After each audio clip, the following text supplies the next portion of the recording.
Hello everyone, नमस्कार सभी को। चलिए आज के सेशन में हम लोग एसएससी एमटीएस में जो प्रैक्टिस सेट हम लोग देख रहे थे जीके जीएस का, वो आज के सेशन में नेक्स्ट देखेंगे।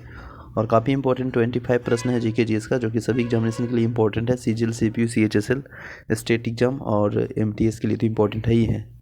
तो देखिए, पहला प्रश्न है कि निम्नलिखित में से किसने 1837 में पहली बार ब्राह्मणी लिपि को समझा था? तो इसमें से कौन समझा था?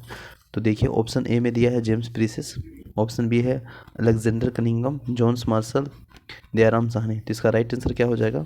देखिए, आप सभी जान रहे हैं कि जेम्स प्रीसेस जो 1837 में पहली बार जो ब्राह्मणी लिपि में समझा था, वो जेम्स प्रीसेस ने सर्वप्रथम समझा था। तो ऑप्शन नंबर जो है वो ए इसका बिल्कुल राइट आंसर हो जाएगा, ठीक है ना, क्योंकि जेम्स प्रीसेस के द्वारा ही पहली बार इसे समझा गया था। और जेम्स प्रीसेस ने सर्वप्रथम अशोक के अभिलेख को ब्राह्मणी लिपि में पढ़ा था, तो ये भी याद रखिएगा, है ना। और अगर बात करेंगे अलेक्जेंडर कनिंघम के, तो ये भारतीय पुरातात्विक सर्वेक्षण के पहले डायरेक्टर जनरल थे, ठीक है ना। जॉन मार्शल के बारे में अगर हम बात करेंगे तो इससे इंपॉर्टेंट हम लोग को देखने को मिलता है जॉन मार्शल, जो कि 1902 से 1928 तक भारतीय पुरातात्विक सर्वेक्षण के डायरेक्टर जनरल रहे थे जॉन मार्शल भी, ठीक है ना। तो इसका ऑप्शन नंबर क्या हो जाएगा? ए बिल्कुल राइट आंसर हो जाएगा। नेक्स्ट है, मुगल शासक अकबर किस वर्ष कश्मीर पर अधिकार किए थे? तो मुगल शासक अकबर जो है ना, वह 1586 ईस्वी को कश्मीर पर अधिकार किए थे। तो ऑप्शन नंबर जो है आपको 86 यानी D is a right answer हो जाएगा, ठीक है ना। इसके बाद नेक्स्ट है प्रश्न नंबर, भू राजस्व के स्थायी बंदोबस्ती प्रणाली किसके द्वारा लागू किया गया है? तो ये लागू किया गया है लॉर्ड कॉर्नवालिस के द्वारा, है ना। लॉर्ड कॉर्नवालिस के द्वारा लागू किया गया है 1793 ईस्वी में, ठीक है। नेक्स्ट प्रश्न है, भारत के 2011 जनगणना के अनुसार भारत में 10 की विकास दर कितनी है? तो 2011 जनगणना के अनुसार भारत में 10 की विकास दर है 17.7%। ऑप्शन नंबर ए इसका राइट आंसर हो जाएगा। नेक्स्ट है, भू आकृतियों और उनकी उत्पत्ति के अध्ययन को क्या कहते हैं? तो भू आकृतियों उनके उत्पत्ति के अध्ययन को, स्टडी को जेर्मोफोलॉजी कहते हैं, भू आकृति विज्ञान, जो कि ऑप्शन नंबर डी है इसका राइट आंसर। नेक्स्ट है, अरावली पर्वतमाला भारत के निम्नलिखित में से किस राज्य से होकर नहीं गुजरती है?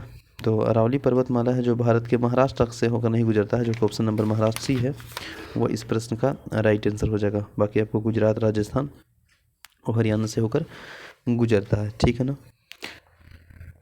नेक्स्ट प्रश्न है, निम्नलिखित में से कौन सा अंडमान निकोबार द्वीप समूह का एक जनजाति है? तो इसमें से कौन सा एक जनजाति है?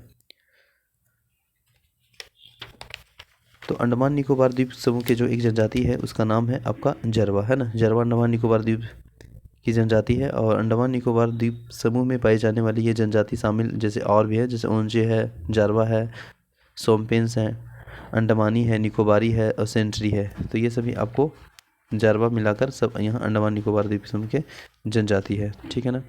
भारत के सबसे अगर प्राचीन प्रजाति की बात करेंगे समूह में, तो निग्रो है, ठीक है।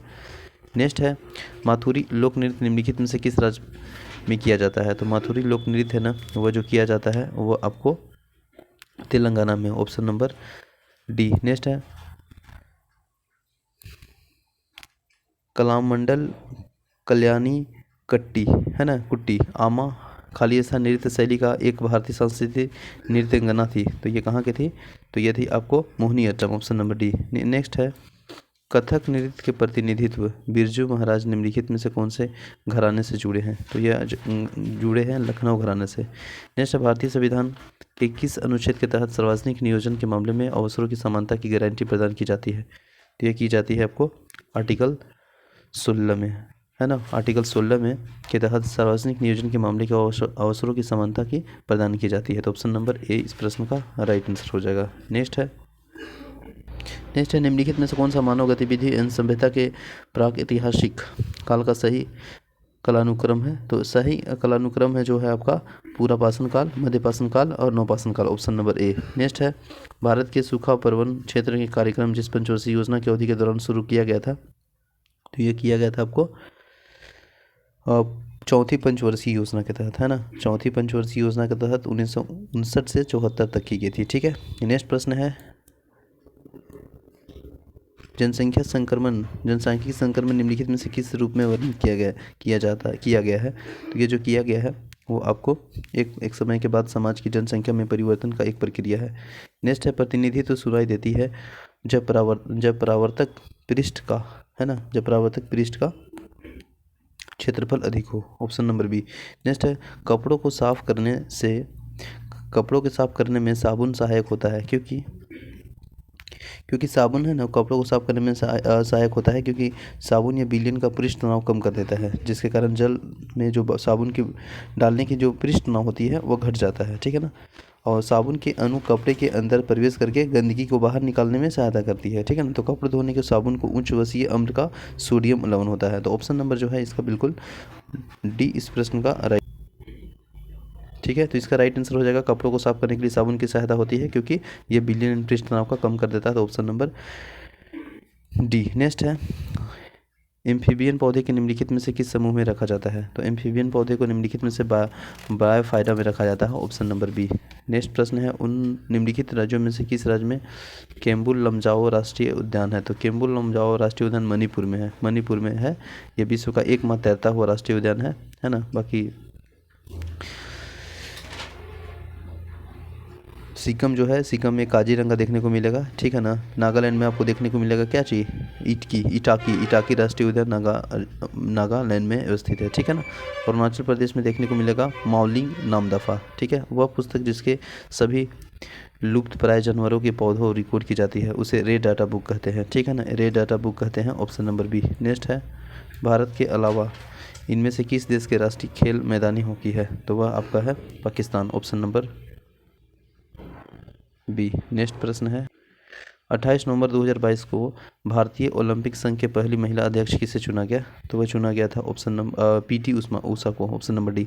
बेटी बचाओ बेटी पढ़ाओ योजना किस वर्ष शुरू की गई थी। तो यह शुरू किया गया था 2016 में, ठीक है ना। नेक्स्ट है, तृतीय बौद्ध परिषद में आयोजित किसके द्वारा किया गया था। तो तृतीय जो किया गया था वह किया गया था अशोक के द्वारा।